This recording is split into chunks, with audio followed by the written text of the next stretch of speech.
this is John Carlos, and I am here with a look at the Starspeeder 3000 vehicle playset that was made available at D23. This vehicle is a limited edition. It is a limited run of only 3,000, and they were available for purchase at the D23 convention, and was also made available for purchase the Monday after the convention on the Shop Disney website.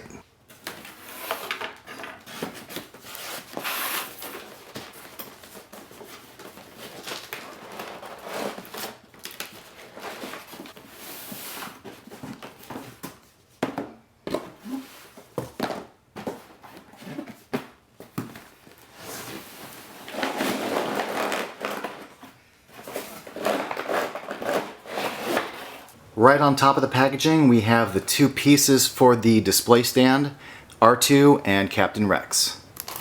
Inside this box, we have what I think is the bottom of the base. Inside this box, we have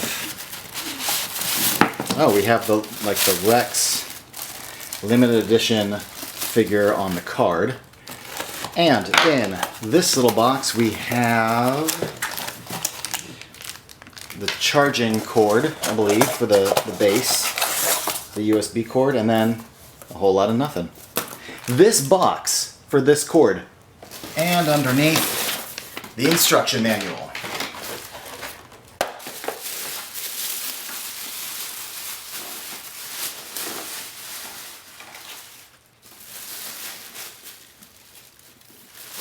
Right off the bat, one thing about this sticker is that to be very careful with it because it's not some fun modern like vinyl-y sticker. It's an old school paper one, and when you peel it, it just starts to rip right underneath. So I'm trying to be careful with this, but it's still leaving residue on the letters. So whatever material this sticker is made of, whatever kind of paper and sticky they used, it sucks.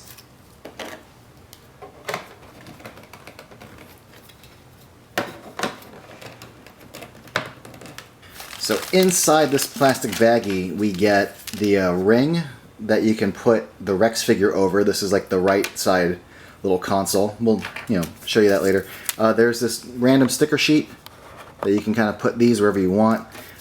These go on the inside of the top. They're the little seatbelt lights and some little like meteor or asteroid blasts on that. We also get these cords. There's two. One of them connects to the base, to this USB that you can plug into a brick to power the base. Then there's this second cord that can plug into the second hole. Once you've got power running into the base, you can also power the Starspeeder through the base, or you could just use 6 AA batteries. Here's what the base looks like, plugged in and all lit up. The other end of the charging cord plugs into the bottom of the Starspeeder here. If you want to use the batteries, the battery compartment is in the front. It's held in by one screw. While we're looking at the bottom of this, I figured I'd show you guys the landing gear, which each section has its own locking area. So those legs come out when they're unlocked, then you lock them into place and now they can't go in. This front one's a little tricky, a little sticky to lock it. It takes a lot of maneuvering to get it. There we go. Here's just a closer look at the landing gear, just so you can see that it's got its own little piston and these little cables, and those cables feed into little holes. I'm actually surprised the landing gear supports the Starspeeder. Not like the Starspeeder is super heavy, but the landing gear feels like cheap plastic, but it is surprisingly sturdy. Alright, now I'm ready to attach the Starspeeder to the base. These little holes right here line up with these little notches right there. Here it is on the stand with the lights all turned on, and I gotta say it looks pretty cool. Now let's go in for a closer look at some of the exterior details. The paint apps all seem to reflect all the details of the ride vehicle, including the little red little hazard sections there, this little streak from the silver. The only thing that's missing is the little asteroid blasts that would go here, but that's what the stickers were for. The design and general shape of this seem to be pretty accurate to the shape and design and proportions of the Starspeeder 3000. I'll give this vehicle some props. There are a lot of nice little details included here. Especially in the back section, what with all these little cables and vents and like little metal pipings and things hanging down from the back. Real good work. There's also some nifty and not so nifty little surprises all over this thing. Like this little top section opens up, but like to what purpose? I'm not quite sure. It's just some generic additional like surface sculpting detail in there. I guess you could use it for storage of stuff. Also on the side there's this panel that pops off. I don't recall seeing that panel open on the actual Starspeeder when you're in the queue, although that is the area that has the scorch marks from the little like blast marks on the side. So I guess that's kind of what they were going for. But what's really cool to me though is this section right here that was open on the Starspeeder itself. It had that exact hatch that was open behind R2, and it had this exact little like hibbity-dibbity thing that like lit up red in the queue. And I like that the inside of the hatch has that little cross X, because the actual hatch on the ride had that little X too. Same thing with the back section here. Like this could have just been smooth plastic, but the fact that they sculpted it to look just like how it does on the Q Starspeeder, I appreciate the detail. I also appreciate that this comes with an R2 figure to go into that little notch, that little hole that R2 fits onto in that area. It's just like a 3 3/4 inch scale R2.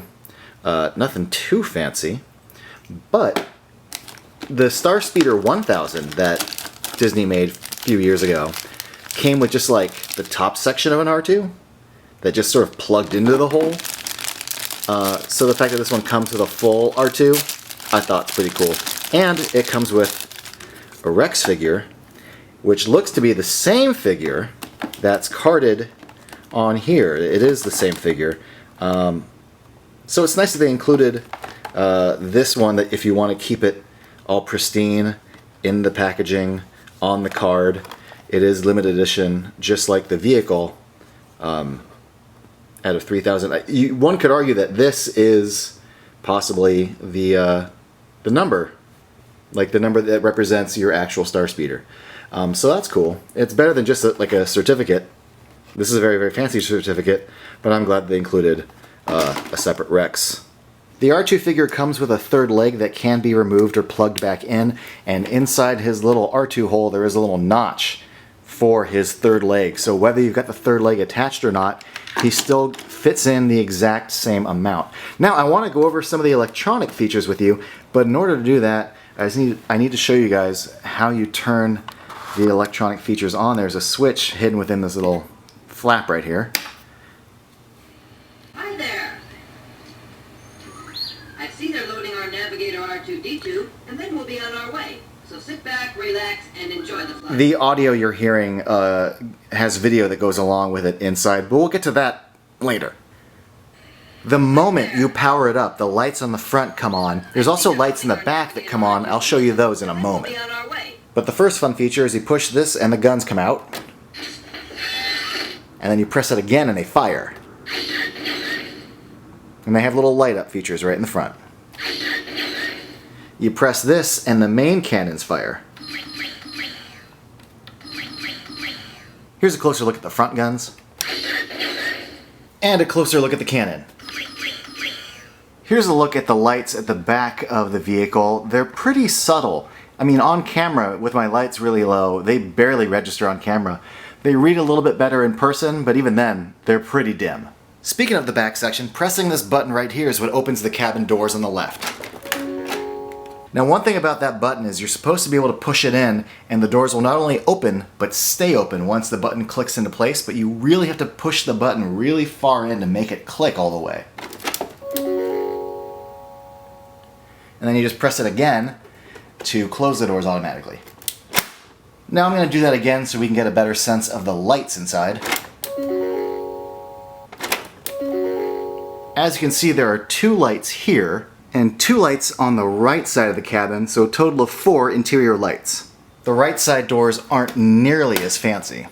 if you want to open the doors on the right side, you have to open them manually. I guess they're simulating the fact that the doors opened automatically when you loaded on the left, even though they did open automatically when you exited on the right, but whatever. One thing that I do like is that the doors are numbered along with whichever corresponding row they're the door for. Here's where the fun begins. You click these little sections here and that unlocks the top lid, which you slide forward and reveals the inner cabin. To me, this is where this toy really shines because there are so many details that remind me of the original cabin. First of all, we got the old orange seats with the gray separator, but also if you look just past them, the floor has that little like circular bumpy Lego texture to it, and there's actual like seat belts, granted they go across the entire row. But the color scheme of this is great, but also that front row, you have access to that little front panel there, and there is the little like blast screen, the little blast shield, and that's removable. It doesn't roll, it just pops right out. Taking out the blast shield gives you access to the cockpit, which features a little spot for Rex. We will put him in a moment. But you also get like all of Rex's little controls on that side. This LCD screen, and this screen, the little like side screen where like, you know, the X-Wing pilots would show up. This is just a little black nothing. It doesn't light up or anything the way this screen does. And then for what it's worth, these two things right here, that's the video button and that's the Rex audio cues button. So once you put this little ring around the bottom of Rex and place him in his little spot, he is ready to rock. But before we rock, I do want to point out that the little visor flips up, the head rotates, and the different arm sections all rotate, like the middle, the bottom. You have articulation and hinges for all the arm joints at essentially like the elbow area, but also like there's like wrist articulation on this damn thing. That's really impressive to me that it can hinge in all sorts of different ways, considering what a little figure this is. I appreciate that you can pretty much pose him into any piloting pose you need to. Before we get to the video features, I also just want to show you guys what the back wall looks like, and the fact that the seat belt buckles like plug into this little hole right there, and that you can pull it out. Like it does actually plug directly in. It's just like a little elastic strap. Now, here's what happens when you power the whole thing on. Hi there. I see they're loading our Navigator R2-D2, and then we'll be on our way. So sit back, relax, and enjoy the flight. And it just stays like that until you press the next button. The next button being this one. Star Tours 45, elevator platform has been activated. Commence final pre-launch sequence. Roger, Control. All status go. ST-45, you are cleared for takeoff. Contact departure control at 120.4. Copy 120.4. 45, you're going the wrong way. Stop immediately. Wrong way. Brakes. Brakes. Where are the brakes?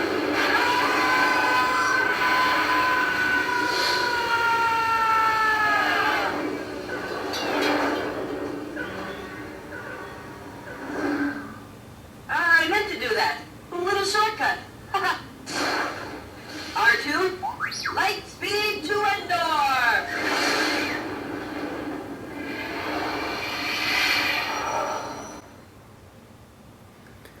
Now, one thing that's weird about this is that they break up the scene clips. What I was told by when they filmed it and edited it, where like each scene kind of broke and connected to the next one, but that's not the case. They broke them up in some really random places.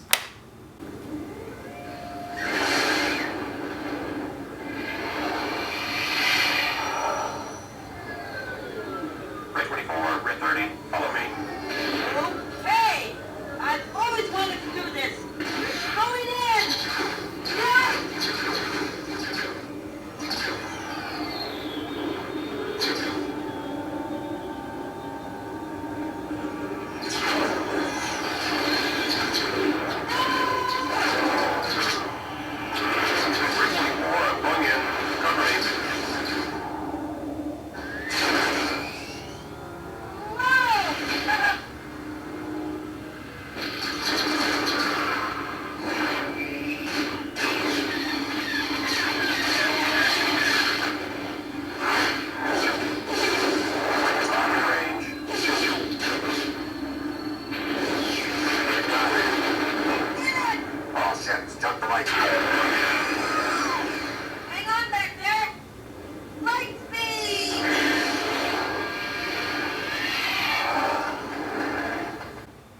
Now you may have noticed a few things. First of which, it plays the scenes completely out of order. You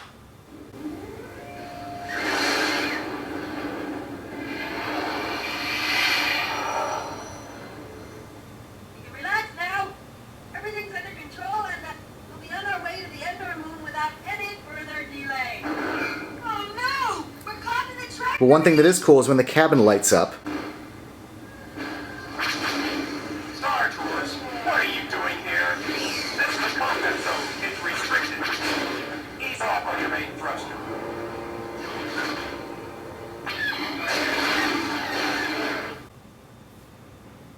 You also notice there's no score.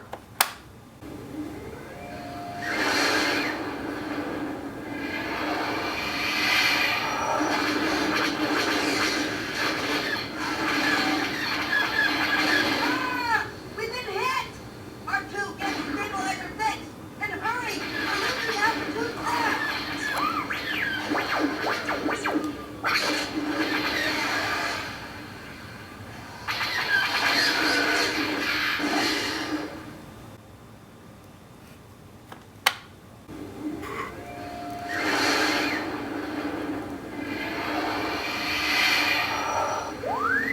Now what's the matter? Comets? Comets! Ladies and gentlemen, there may be some turbulence up ahead. Make sure your seatbelts are fastened.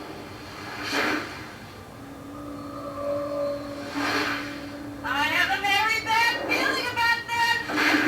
Ah! Ah! You'll notice that comet sequence was shorter than it is in the ride.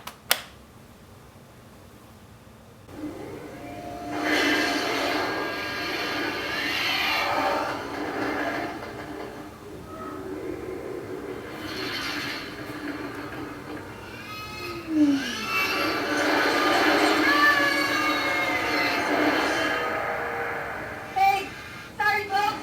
I'm sure to do better next time. It was my first flight and I'm still getting used to my programming. We do hope you enjoyed your tour of the NLP and will come back soon. Now please, remain seated until the captain has opened the exit doors.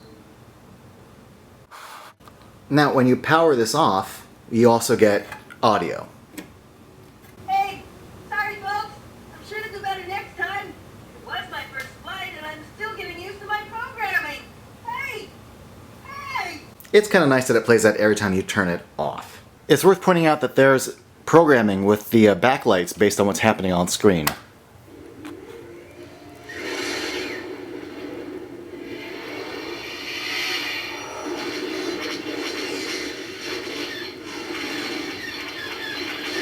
Ah! We've been hit!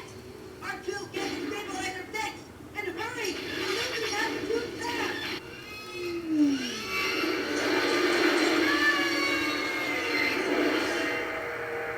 It was bugging me that I didn't have Rex's hand on that little lever, so I fixed that. Now, let's go over the audio cues when you press the right side button.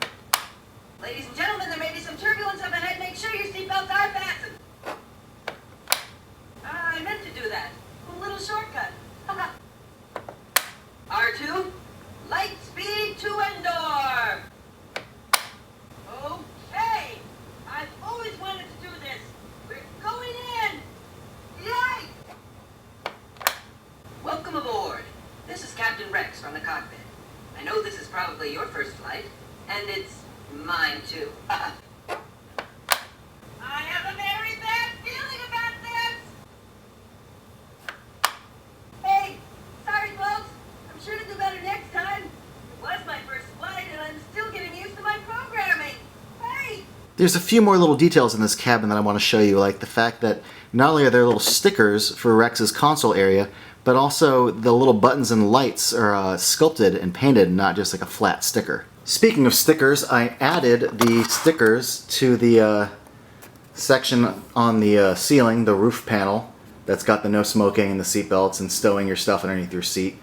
Again, including those was a really, really nice touch. Maybe my favorite detail in this entire thing is that this little panel right here opens up to reveal the little light up panel that the cast members would check to make sure that everyone's seatbelts were buckled.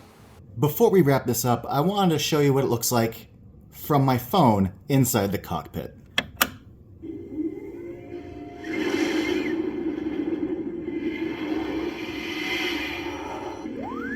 Now what's the matter? Comets? Comets! Star Tours, what are you doing here? This is the combat zone. It's restricted. Ease off on your main thruster.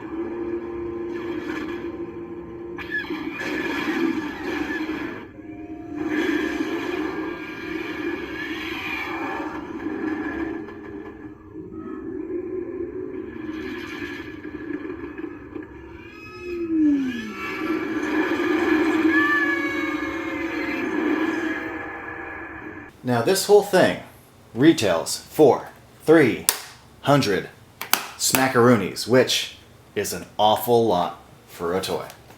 Especially, you know, like a plastic toy. But it's a toy that has a lot of electronic features. Honestly, I thought this was just going to have a light up base and have the LCD screen. I was not expecting the cabin to light up at all, let alone red and blue and green programming that matched the screen inside. That's awesome.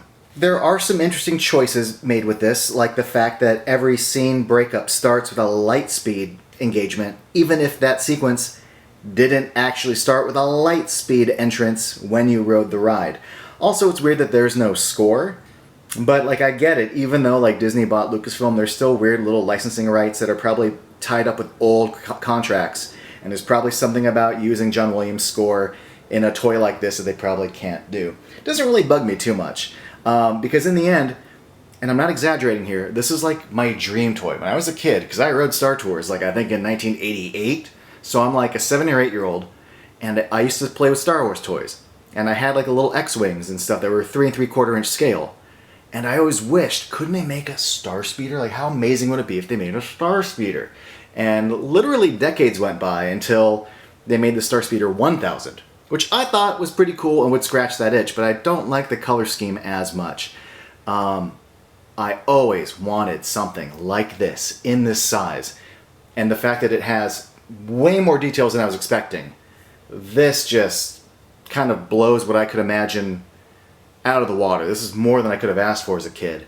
So, between the lights and the sounds and the sheer, like, childhood wishes come true, I see the $300 value in this. I absolutely love it. Thanks for watching, everybody. Let me know in the comments below what you think of this, and if you want to be up to date with all my latest reviews, be sure to click subscribe.